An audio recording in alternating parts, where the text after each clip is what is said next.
না,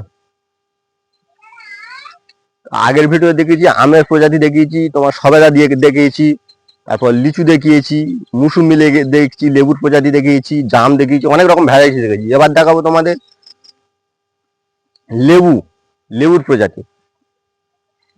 লেবু বিশেষ করে লেবু তোমার এখানে পাতি লেবু, গোড়া লেবু, মুসুম্বি লেবু, মালটা মুসুম্বি, চাইনিজ পাতি, পিয়ারা, ঠিক আছে। এটা হচ্ছে পাতি লেবু। পাতি লেবুর কাঁটা কম থাকে, পাতি লেবু গাছের ডোগের মুঠো মেরে ধরতে পারবে। পাতি লেবু দেখো, এর মুঠো মেরে ধরতে পারে পাতি লেবু, ঠিক আছে।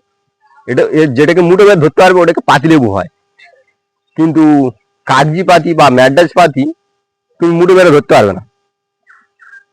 বিশেষ করে কাগজি পাতির আর কাঁটা বড় হয়। দেখাচ্ছি,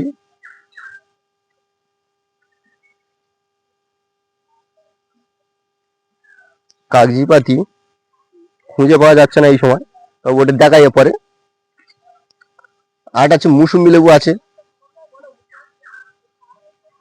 ওপারে ওপারে ওপারে চলো। পিয়ারার প্রজাতি দেখি, পিয়ারার প্রজাতি, পিয়ারাও অনেক রকম ভ্যারাইটি আছে, ঠিক আছে। পিয়ারার মধ্যে সব থেকে ভালো লাগে হচ্ছে কি আপেল কস পিয়ারা।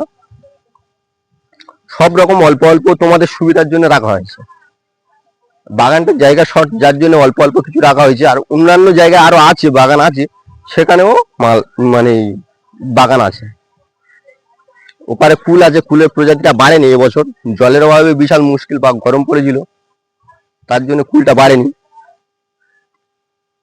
আর এখানে আরেকটা প্রজাতি পেয়ারা আছে, এই যে পেয়ারা, পেয়ারাও ভালো, খুব সুস্বাদু খেতে লাগে। আর এই যে পাতিলেবুটা আছে, এটা হচ্ছে কাগজি, এটা হচ্ছে কি তোমার কাম পাতি বলে, চাইনিজ পাতি বলে ওই পাতিলেবুটা। ওই পাতিলেবুটা ভাতে চলে না, ভাতে গেলে ভালো লাগে না। অনেকে বলে দাদা ভাতে খাওয়ার লেবু দাও, ভাতে খাওয়া লেবু। ভাতে খাওয়া লেবু বলতে তোমার পাতিলেবু সব থেকে বেটার, পাতিলেবুটা। আর ও লেবুটা শরবত করে খায়, ও লেবুটা শরবত করে খেলে খুব সুন্দর লাগে, একবার খেলে বারবার খেতে ইচ্ছা করবে। চাইনিজ পাতি বা কাম পাতি বলে। আর এদিকে আছে কাঠের চারা,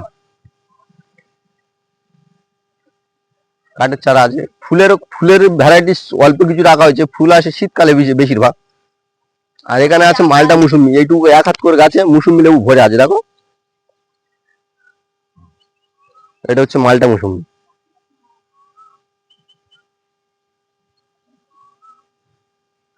তো বাগানের সব রকম ভিডিও দিলাম। তোমাদের যে চারাটা প্রয়োজন বা করো, আমাদের এই নাম্বারে যোগাযোগ করো। তোমাদের যে চারাটা প্রয়োজন হবে বা কমেন্ট করে জানাবে, অনলাইনে বুকিং করে দিলে বাড়িতে চলে যাবে, ক্যাশ অন ডেলিভারি হয়। আবার delivery charge free, free delivery charge নেওয়া হবে না, ঠিক আছে। আর ফোনপে, ফোনপে নাম্বার দিয়ে দিচ্ছি, ফোনপে নাম্বারও বুক, টাকা মেরে দিলে বাড়িতে দিয়ে আসা হবে, ঠিক আছে। আর বিশেষ করে আর একটা কথা, যে দাদা তোমার কাছে ক রকম ভ্যারাইটিস আছে, তুমি যে চারা বলবে সে চারাটা পাবে। এমন কোনো চারা নেই যে নার্সারিতে থাকে না বা সন্ধান থাকে না। হয়তো একটা বাগানে সব রকম রাখা যায় না, কিন্তু সে চেষ্টা করে সব রকম রাখা। নাম্বারটা বলছি, নাম্বারটা মনে রাখবে তোমরা, 76 79 26 61 95। 76 79 26 61 95 নাম্বারটা আরেকবার তোমাদের সুবিধার জন্য বলছি, 76 79 26 61 95।